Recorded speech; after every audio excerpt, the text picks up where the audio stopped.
नित्य अनादि सदगुरु कबीर साहिब की जय।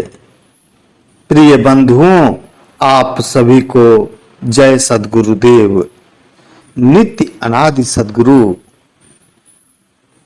सदगुरु की महिमा के बारे में बहुत सी साखी लिखे हैं। उसमें कुछ साखी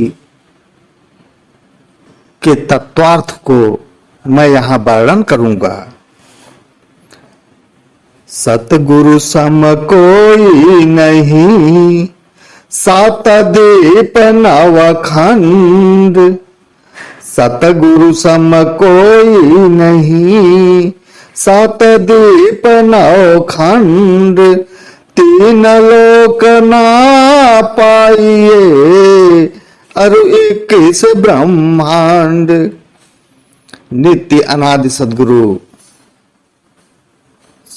की महिमा को बतलाते हुए वर्णन कर रहे हैं कि सदगुरु के समान 21 ब्रह्मांड में कोई नहीं है। अर्थात सदगुरु जीवों की मुक्ति भक्ति का प्रदाता है। 7 दीप नवखंड में भी अर्थात इस ब्रह्मांड में भी कोई सदगुरु के समान नहीं है। सदगुरु की महिमा का वर्णन आगे करते हुए कहते हैं, सतगुरु सम को है सगा, साधु सम को दात। हरि समान को है हेतु, हरिजन सम को जात। सतगुरु के समान सगा कौन है? सतगुरु अपने शिष्यों को, अपने भक्तों को अहर्निश प्रयास करता रहता है कि ज्ञान के द्वारा इसे कैसे मुक्त कर दिया जाए। साधु के समान कौन दाता है? साधु चलते फिरते किसी के यहां थोड़ा सा भी भोजन कर लेता है, उस भोजन के बदले बहुत बड़ा उपकार करके चला जाता है। परमात्मा के समान हित करने वाला कौन है? हरिजन सम को जात। प्रभु के भक्त के समान कौन सी ऐसी जाति है? अर्थात ये सब उत्कृष्ट हैं। सतगुरु महिमा अनंत है, अनंत किया उपकार। लोचन अनंत उघारिया, अनंत दिखावन हार।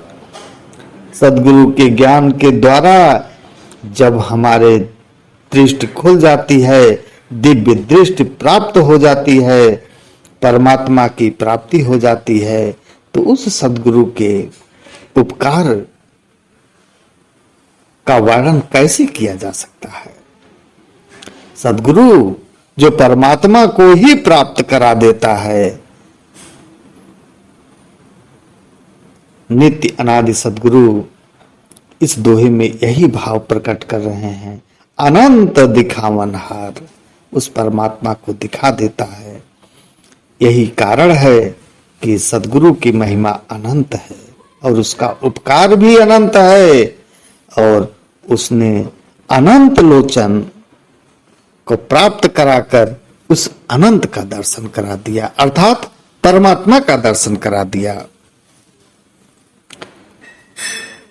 सतगुरु साचा सूरमा, नख सिख मारा पूर। बाहिर घावना दिसई, अंतर चकना चूर। सदगुरु के ज्ञान के द्वारा किस प्रकार से शिष्य परिवर्तित हो जाता है। सदगुरु के ज्ञान की धार जब शिष्य में प्रवाहित होती है, उसके अहम का नाश हो जाता है, अंदर दिव्य गुण प्रकट होने लगते हैं, सारे दुर्गुणों का नाश होने लगता है। सतगुरु शरण नया वही, फिर होए अकाज। जीव खोय सब जाएंगे, कालती हूं पुरराज। नित्य अनादि सद्गुरु कबीर साहब इस दोहे में यह भाव प्रकट कर रहे हैं कि मनुष्यों, आप सद्गुरु के शरण में जाओ, नहीं तो आपका बहुत बड़ा अकाज हो रहा है। और अगर नहीं जाओगे तो आपको धीरे धीरे समय बीतता जाएगा और काल आपको पकड़ करके अपने जाल में फिर फंसा लेगा, अर्थात आवागमन चक्र बना रहेगा।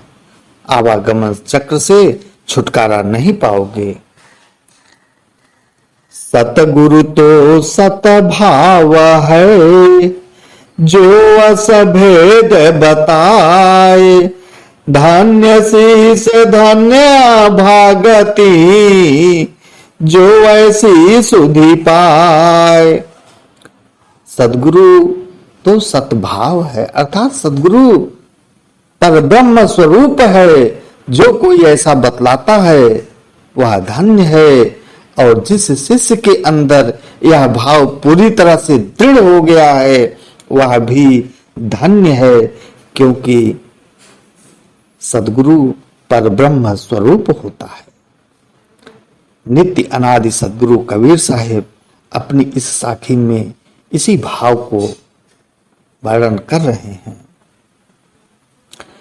सतगुरु हम सूरी झिके, कहिया एक प्रसंग, बरस बादल प्रेम को, भीज गया सब रंग।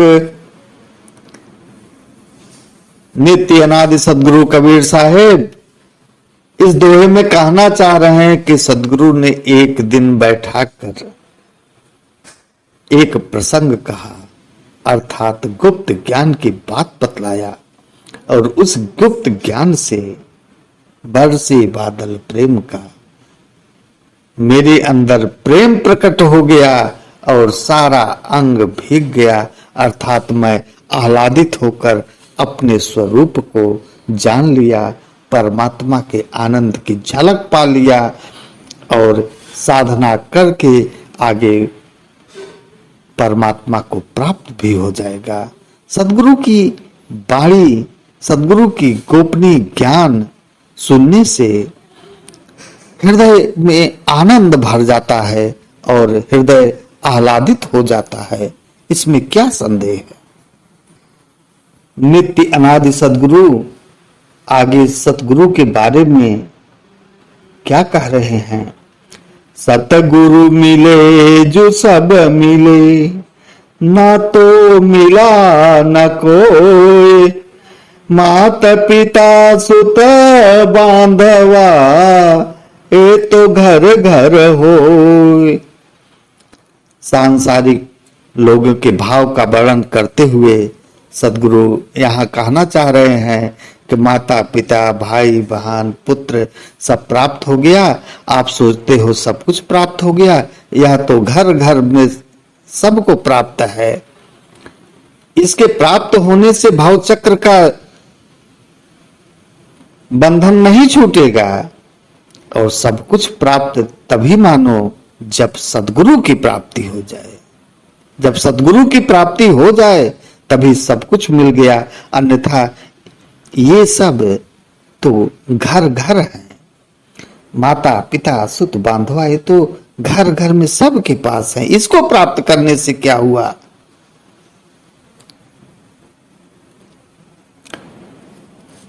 सतगुरु मिला जो जानिए, ज्ञान उजाला हो, भ्रम का भांडा तोरी करी, रहे निराला हो।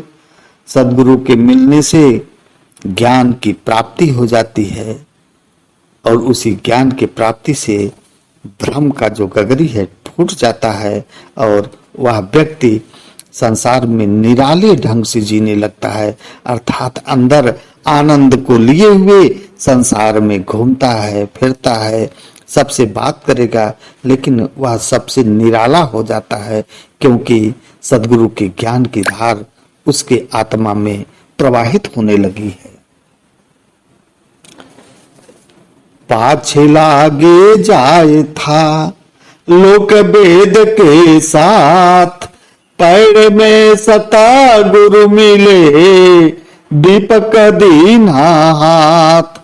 नित्य अनादि सदगुरु इस दोहे में भाव प्रकट कर रहे हैं कि मैं भी ऐसे ही सांसारिक लोगों की तरह सब कुछ कर रहा था, लेकिन एक दिन सदगुरु की प्राप्ति हुई। उन्होंने हाथ पर दीपक अर्थात अपने ज्ञान से मुझे नहला दिया और मैं उस ज्ञान को लेकर के प्रकाशित हो गया। अर्थात सदगुरु की प्राप्ति का प्रयत्न करना चाहिए, क्योंकि सदगुरु ही इस भव चक्र से पार करा सकता है, अन्य कोई नहीं। इसमें कोई भ्रम नहीं है। बिना सदगुरु के संसार के भव चक्र को पार करना असंभव है।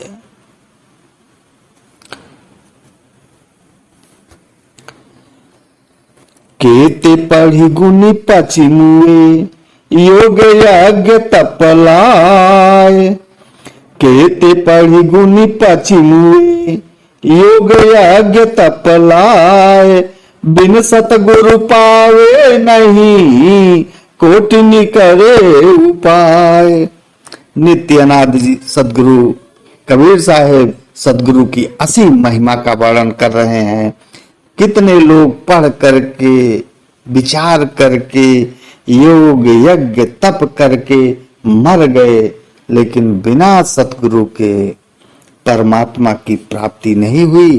बहुत बहुत से अलग अलग उपाय किए, लेकिन बिना सतगुरु की परमात्मा की प्राप्ति संभव नहीं है। चारी खानी में भरमता, कबहु न लगता पार।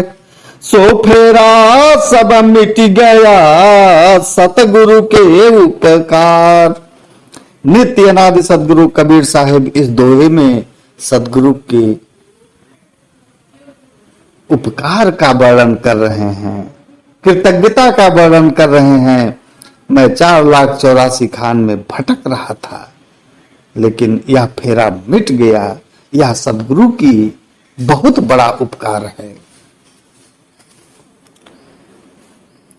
जग में युक्ति अनूप है, साधु संग गुरु ज्ञान। तामे निपट अनूप है, सतगुरु लागा कान। नित्य अनादि सदगुरु इस दोहे में वर्णन कर रहे हैं। संसार में बहुत सी युक्ति है, लेकिन सबसे सर्वोत्तम युक्ति है सदगुरु की बात जब आपके अंदर उतरने लगे। क्यों सर्वोत्तम है? क्योंकि सदगुरु ही भव चक्र से छुड़ा सकता है, अन्य कोई नहीं। बिन सतगुरु बाचे नहीं, फिर बुरे भव माही। भव सागर की तास से, सतगुरु पकड़े बाई। सदगुरु की महिमा का वर्णन करते हुए इस दोहे में कह रहे हैं, बिना सदगुरु के कोई बच नहीं सकता है, और भव सागर के त्रास से बचाने के लिए एकमात्र सदगुरु ही सहारा है, अन्य कोई नहीं। यदि यह वीडियो अच्छी लगी हो, इसे लाइक एवं सब्सक्राइब कर दीजिएगा, अधिक से अधिक शेयर कीजिएगा, जिससे यह वीडियो अधिक से अधिक लोगों तक पहुंचे।